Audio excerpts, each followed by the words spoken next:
Hari Kelahiran Bahasa Indonesia adalah tanggal 28 Oktober 1928. Setiap tahun Bahasa Indonesia merayakan tanggal 28 Oktober sebagai Hari Sumpah Pemuda.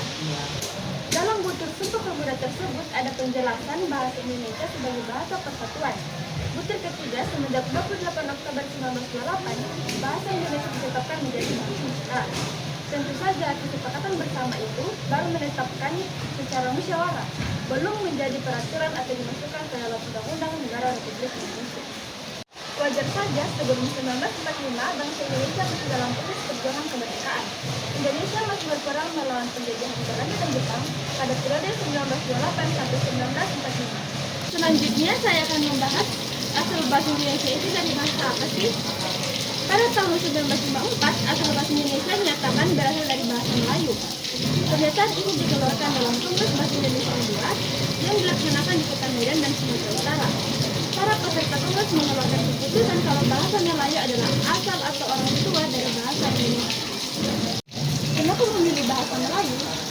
Tentu saja ada banyak pertimbangan kenapa bahasa Melayu diadopsi menjadi bahasa Indonesia. Beberapa alasan dan pertimbangan kenapa bahasa Melayu adalah asal-usul Indonesia.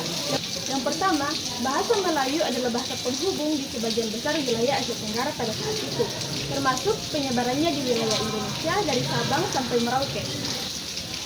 Yang kedua, bahasa Melayu sudah dipakai sejak abad ke-7 di wilayah Asia Tenggara.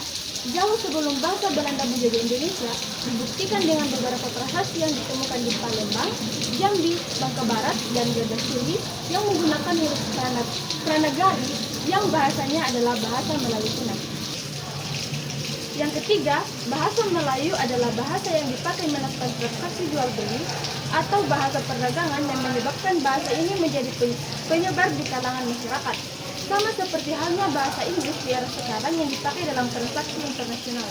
Yang keempat, bahasa Melayu adalah bahasa penghubung atau bahasa komunikasi antar suku di Indonesia. Jelas sekali kalau masing-masing suku punya bahasa daerah masing-masing, sehingga bahasa Melayu menjadi bahasa pemersatu saat komunikasi. Tidak hanya antar suku saja, namun bahasa Melayu dipakai sebagai alat komunikasi saat ada pedagang asing yang datang dari luar negeri atau dari luar Nusantara.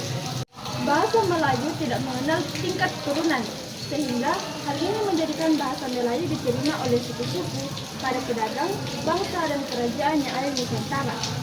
Setelah bahasa Indonesia ditetapkan sebagai bahasa resmi negara Indonesia pada tahun 1945, sejak saat itu bahasa Indonesia mengalami perkembangan.